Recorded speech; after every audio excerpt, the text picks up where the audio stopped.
then, okay, now we have this start, the setting, maybe some characters, and then what's driving the story is the events and the key questions. That's right.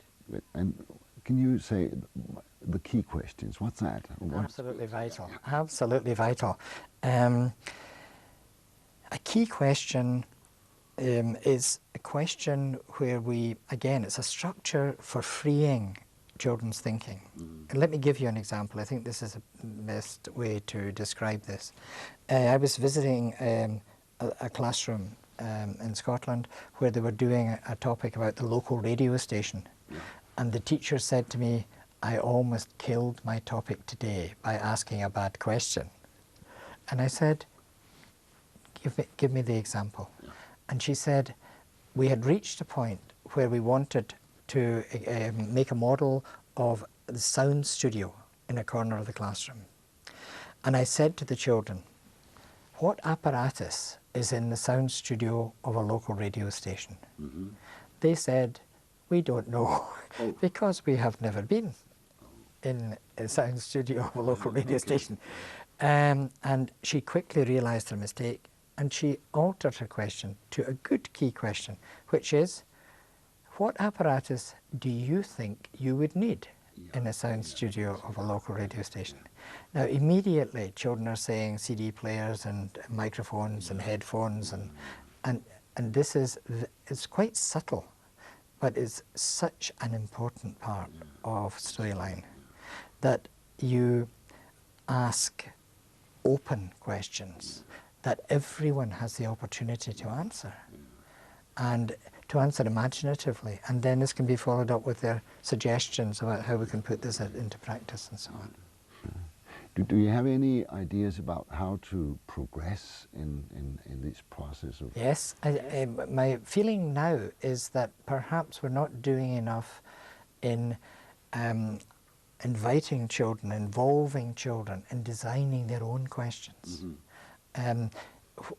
Ideally, what we say is that when children are younger, we are modelling the good questions, yeah. And that we're trying to make, our aim here is to help children to learn how to learn. Yeah. That in order to become good students, children should become good designers of questions. Yeah. And key questions are an essential part of their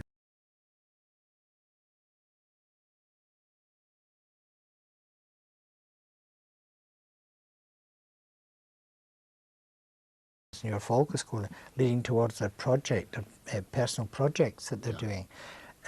This is a big need for them if they're going on to study in university.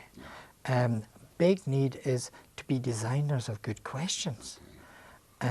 This is what good learning is about, and it's not an easy skill.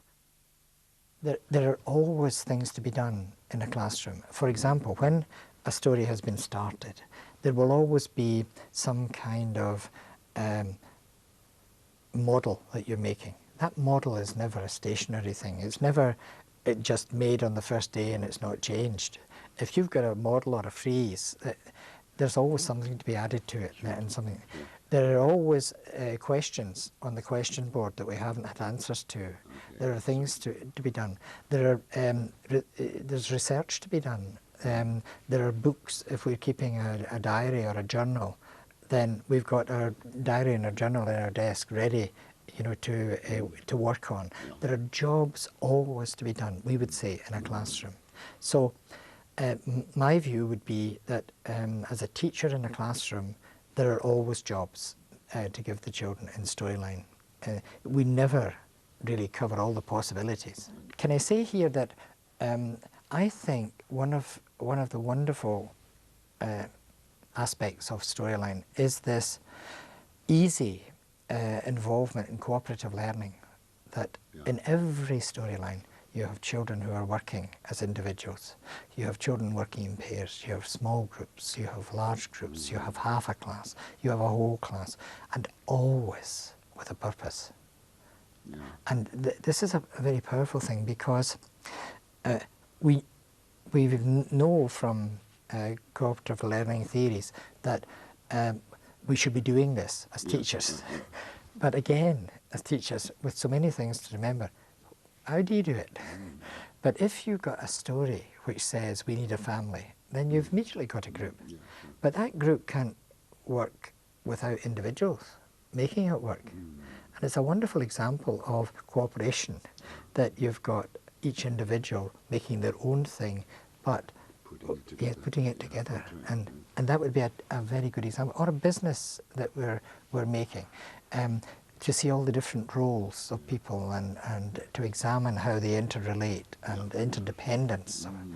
Yes.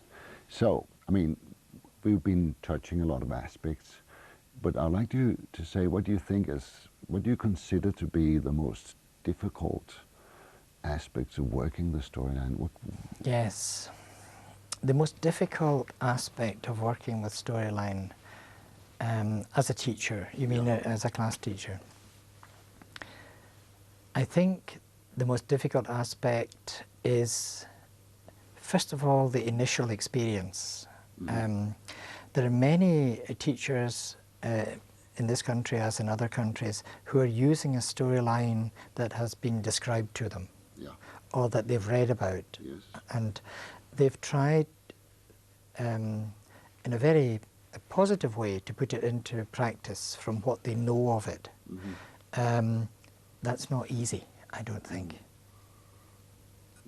I think that there, and I don't know how we get around this except by cascading a tutor system, that people have a practical, hands-on, personal experience of that way of working. We're asking them to do so many things. We're asking them to think of themselves as designers of good questions, as aiming at a curriculum end product, attainments of some kind, of different kinds. We're asking them to think not as an authority, but as a person who's a facilitator, an agent in the learning of That is not an easy job for many teachers. Yeah, because there's been a very good correspondence between what's been happening in the discussions at the scientific level and the development of the story. And this is where I think we're dependent on people like yourself and other colleagues that have taken an interest in storyline and who have the analytical background and the scientific background to make observations that are difficult for us. In some ways, I wish that our team had been involved in now the college is part of a university, it's a faculty of education, and now research time is there and is given. And that would have been an interesting one if halfway along the road we had been given a chance to read more and write more about what we were doing. Yeah, but now it's possible. Now it's possible. Yes, now it's possible. Okay. What amazes me is how it has become something that is so adaptable, so flexible. Yeah. When you see it in management consultancy courses, it's being used there. When you see it being used for teaching English as a second language or French as a second language. When you see it being used by nurse tutors with nurses.